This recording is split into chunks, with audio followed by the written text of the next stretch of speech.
Hi there. Thank you for joining me for a brief overview of the factors of production. What we'll be doing here over the course of the next few minutes is I'll explain really what the factors of production, what they are, what their significance is, and I'll also review the four elements of the factors of production, basically being inputs that businesses use to produce something else, typically goods and or services. So we use these resources, if you will, for the purpose of turning something into a particular product or maybe even a service. So let's start by going over what the factors of production are. The factors of production really are four inputs or elements that businesses use to accomplish certain objectives or to achieve certain objectives. So we're taking certain elements and we're turning those elements into a finished product, which is hopefully going to provide some type of value for consumers. We all know that businesses, of course, exist and operate for the purpose of providing value, and those businesses that fail to provide value aren't going to be operating very long. So let me go ahead and identify what each of the four elements are. I'm going to draw out here a quick table so we can list the four, and I can put a couple of different characteristics for each of the factors of production.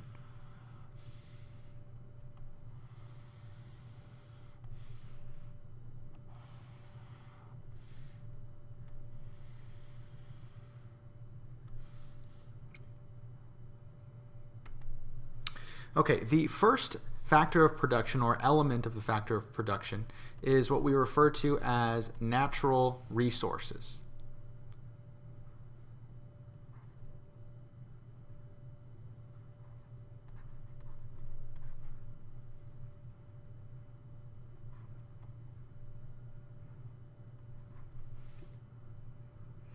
And natural resources include things that exist in what we refer to as a natural state, meaning that they haven't been manipulated or changed in any way, shape, or form. They exist in the form to which they were actually created in. And natural resources provide a number of different benefits, of course. Natural resources can include everything from, let's say, water,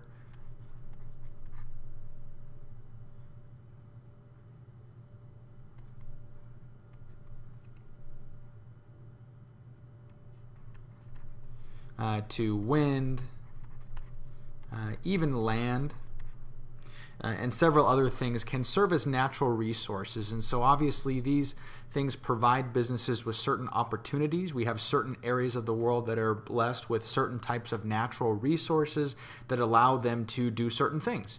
And what we'll also find is that countries that have an abundance of a particular factor of production usually produce businesses that specialize in that particular area.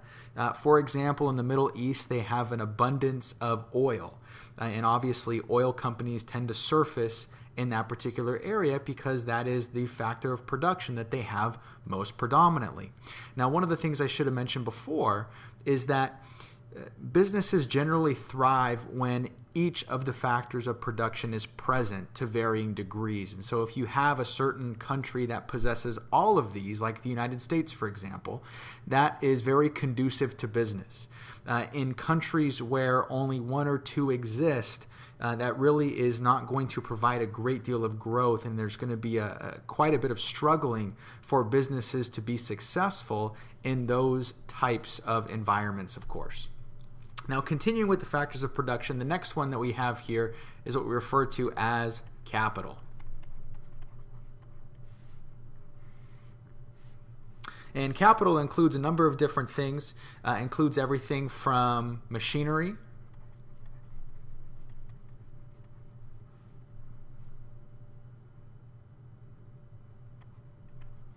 different types of tools. Can also include things like technology,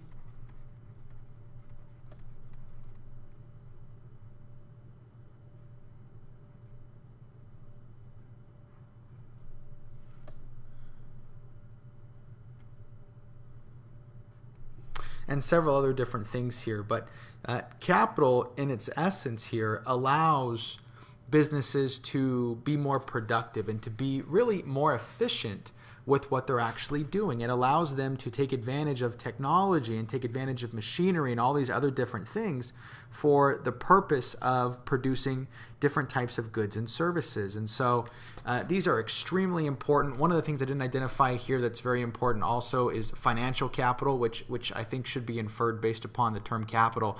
But obviously having the resources, the financial resources necessary to put forth into the business is extremely important as well, and obviously is going to be very conducive for businesses thriving in that particular environment. The third factor of production are what we refer to as human resources.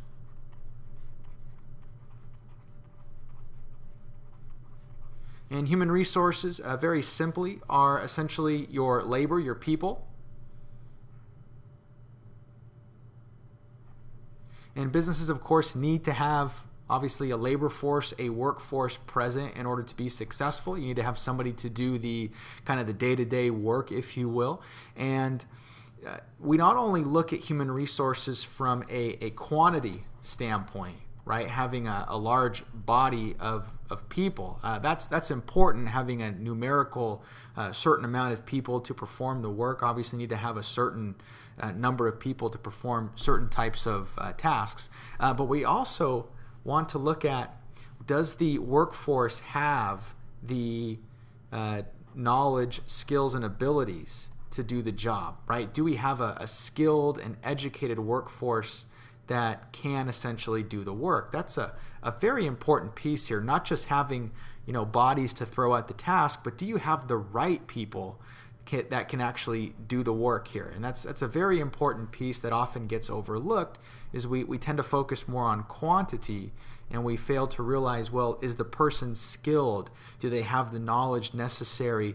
Do they have the skill set necessary to perform the task? Now, here in the U.S., we obviously benefit from having a very skilled workforce, very educated workforce, and that's why you see a lot of businesses locate in this particular area. Even within the U.S., we have certain regional hubs. So Silicon Valley, of course, we have a lot of tech startups and technology companies locate in that area, because if you're looking for a particular person to have the right skill set for a technology type company, there's an abundance of them in that area. You have the computer science program over at Stanford University in Palo Alto, not too far from, obviously, in Silicon Valley. And so you tend to try and locate where you're going to find your factors of production. And for technology type companies, that is a very, very big hub, because you can find not only the quantity, but the quality of worker that you're looking for. They have the knowledge and they have the skills and abilities necessary to actually do the work. And the last factor of production, and probably the most important, is entrepreneurship.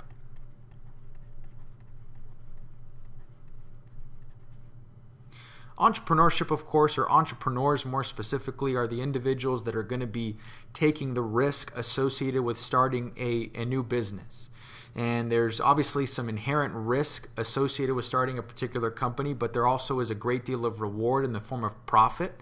Obviously, being able to keep the profit that you generate is a very enticing motivation towards many people, and why many people choose to start their own companies and start their own ventures, for this motivation and this incentive of obtaining those profits.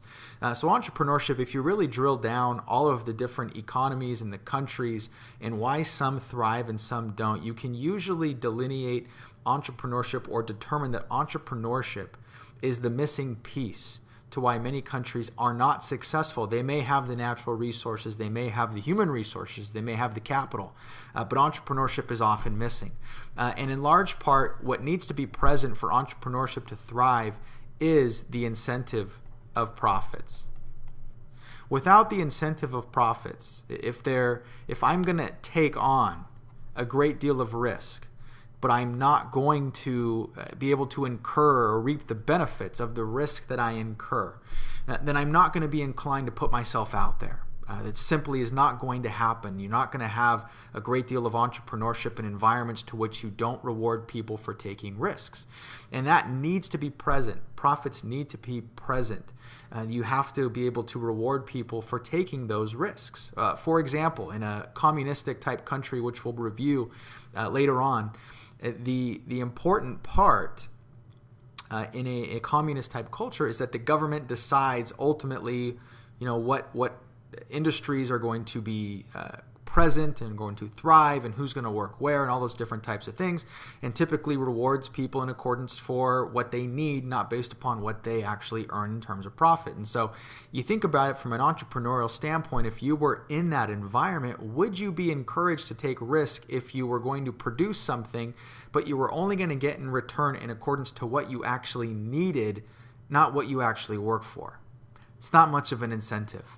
And so that really needs to be present. And even China, which is the largest kind of communist society, has been kind of aware of the importance of entrepreneurship and has begun to test out kind of private sector type industries, or privatizing certain industries, because it realizes just how important entrepreneurship is to the vitality and the future success of a society. So that is the factors of production. As I mentioned before, the importance here is that the presence of all of these will cause businesses to flourish and thrive. And obviously, if you remove certain factors of production, that limits a business's ability to operate and be sustainable.